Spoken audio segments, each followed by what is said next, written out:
Está Alfredo Blanco en línea, economista. ¿Cómo estás, Alfredo? ¿Cómo te va? Buen día. ¿Qué tal? ¿Cómo están? Buenos días, un gusto. Bueno, vamos a empezar por lo último, esto de los puts. Sí. Caputo dice que en realidad no fue como dice Milei. Milei los trató directamente de golpistas a los del Banco Macro sin nombrarlos por haber ejecutado 2 billones de pesos y hacer que el dólar suba. ¿Cómo la ves vos? ¿Cómo la analizás? Bueno, digamos, cuando el Banco Central resuelve dar esa garantía, Sí.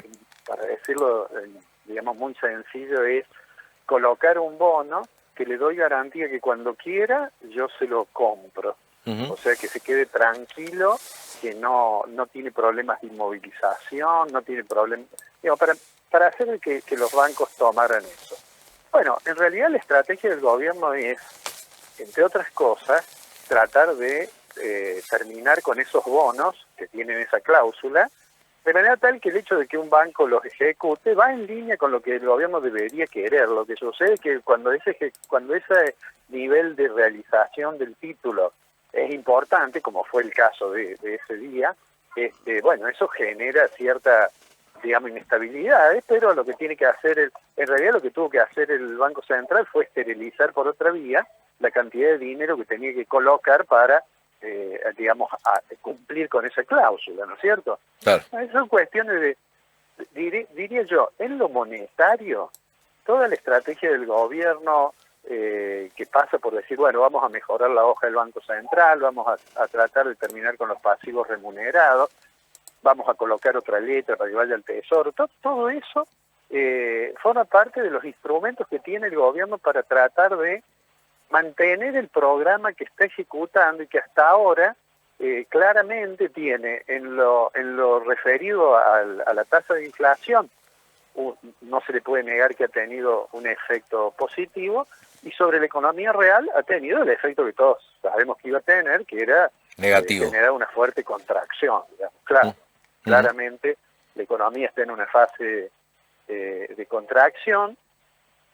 Hay quienes creen que la economía ya tocó fondo y que nos espera una recuperación. Ujú. Yo diría, más allá de las opiniones, los datos hasta ahora no dicen eso, Ujú. y habrá que ver qué sucede de acá en adelante, ¿no? Bueno, ayer Milei brindó una entrevista donde repitió conceptos que ya viene repitiendo, entre otras cosas, que los salarios le están ganando a la inflación, que los ingresos de los jubilados también. Eh, ¿Es parte, es relato o hay datos Bueno, concretos respecto de eso? yo creo que el presidente tiene una estrategia, que yo creo que es una estrategia política, que se ve que le ha dado un gran resultado, y a su vez tiene una política económica que no tiene mucho que ver con esa estrategia. Es decir, él, digamos, adhiere fervientemente a las ideas de la escuela austríaca, aquella fundada por Karl Menger en 1871, pero la política económica es la política que tradicionalmente recomendaba el Fondo Monetario, en la década del 60. Después el fondo modificó un poco eso, por eso es que ahora a veces le hace observaciones respecto de la política económica, pero es bien ortodoxa. ¿Qué pasa ahora con los salarios? Bueno, si la tasa de inflación viene bajando, supongamos que esta tarde la inflación sea 4,5, 5, 5,10, no importa eso, pero digo, claramente, si viene bajando y si los salarios se empiezan a ajustar conforme la inflación pasada, cuando la tasa de inflación es descendente, obviamente los ajustes le ganan a la inflación. Es decir, si yo ajusto con la inflación pasada y paso a tener una inflación del 4%, bueno, va a haber una recuperación. Lo que pasa es que la caída ha sido muy importante. Claro. La caída en general, diría yo, del poder de compra de salarios. Cuando uno mira digamos, el superávit financiero que tiene el Estado Nacional en el primer semestre y busca cuáles son las razones de eso, bueno, se encuentra con que una razón muy importante es la caída, en términos reales, del gasto. Y dentro del gasto, de esa caída en términos reales, aparecen las jubilaciones y las pensiones no contributivas, aparecen como importantes, o las transferencias a provincias, ¿eh? Entonces, bueno, ha habido una caída del poder de compra. La caída del poder de compra implica que cae la demanda, y por eso, cuando uno mira los datos de los niveles de actividad, se encuentra que todos los sectores, en particular el industrial, están con niveles de actividad que están claramente por debajo de lo que tenían hace 12 meses. Está bien. Otro tema es el tema de los dólares y las reservas, ¿no? Esta mañana, y hoy a esta hora está en todos los portales porque habló Vilela, Fernando Vilela, que es el que era el secretario de Sí, Bioeconomía, secretario de Agricultura, sí, eh, sí. eh, bastante enojado porque dice que no sabe cuáles son las metas que no cumplió, y dijo una verdad que es una verdad que se escucha en la calle respecto de el lugar donde pueden venir la mayor cantidad de dólares, que es la cosecha. Los productores no venden por la Sí, expectativa de devaluación, dijo el hombre. sí. Y lo dice viniendo Bueno, desde adentro. pero que eso, digamos, cuando el gobierno asumió, digamos, produjo una devaluación muy fuerte para tener un colchón, como se suele decir en lenguaje coloquial, para tener el dólar a un nivel más o menos congelado, porque de hecho opera como un ancla antiinflacionaria. Entonces dice, bueno, voy a devaluar 2%, eso que se llama cloring peg. Y bueno, pero si la inflación es de 25, 20, 12, 8, aún si es 4,5, Sí, y yo devalúo 2%, bueno, va a haber un momento en que el tipo de cambio se va a atrasar. claro. ¿Qué quiere decir que se va a atrasar? Que se vuelve barato el dólar. Eso se ha pasado en la Argentina. Ujú. Ha habido épocas en que todo el mundo, yo suelo decir en broma, periodos en que todos fuimos a conocer la casita de Mickey en Miami, Sí, en Orlando. ¿Por qué? Porque el dólar es barato. Bueno, cuando el dólar se atrasa, ¿qué hace una persona que tiene en el silo bolsa determinada cantidad de quintales de soja?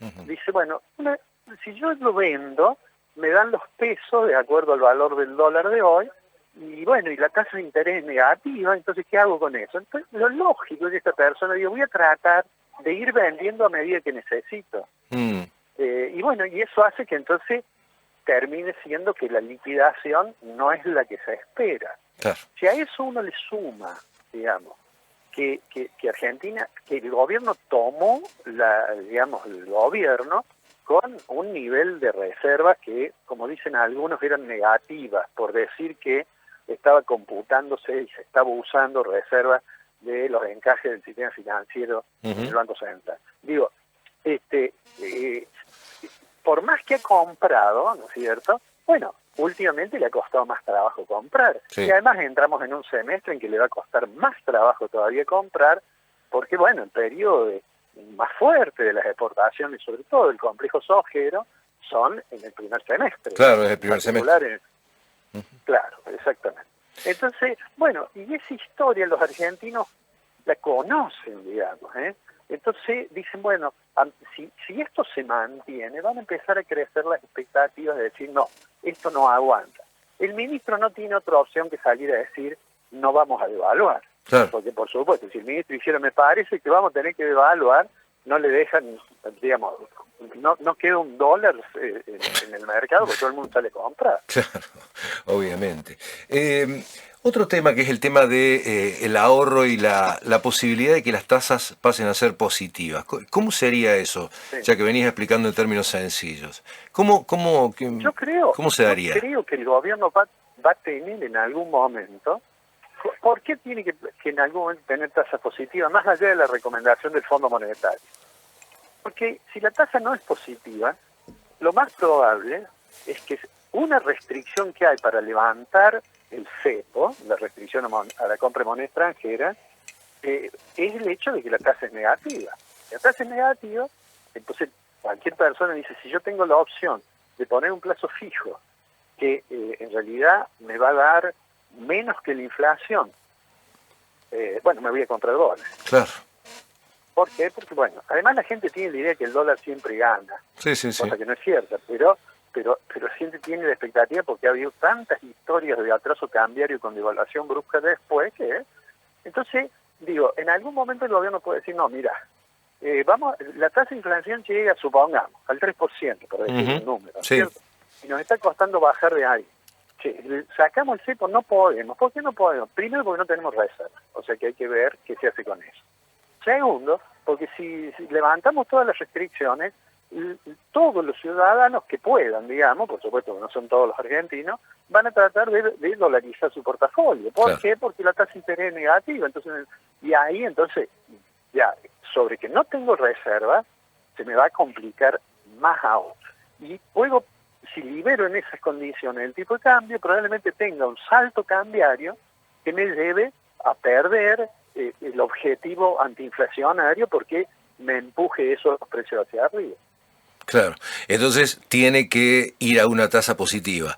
Ahora, esa tasa positiva... Entonces, ahora, la tasa positiva, vamos ahora al otro lado, digamos. Sí. La tasa positiva tiene un inconveniente. ¿Cuál es el inconveniente que tiene la tasa positiva?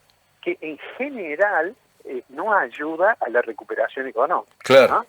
Por supuesto, en países donde el crédito es mucho más importante, se usa la tasa de interés cuando se percibe que la economía está en un proceso inflacionario, se sube la tasa de interés y en general eso morigera la demanda, porque en esos países el crédito es más importante.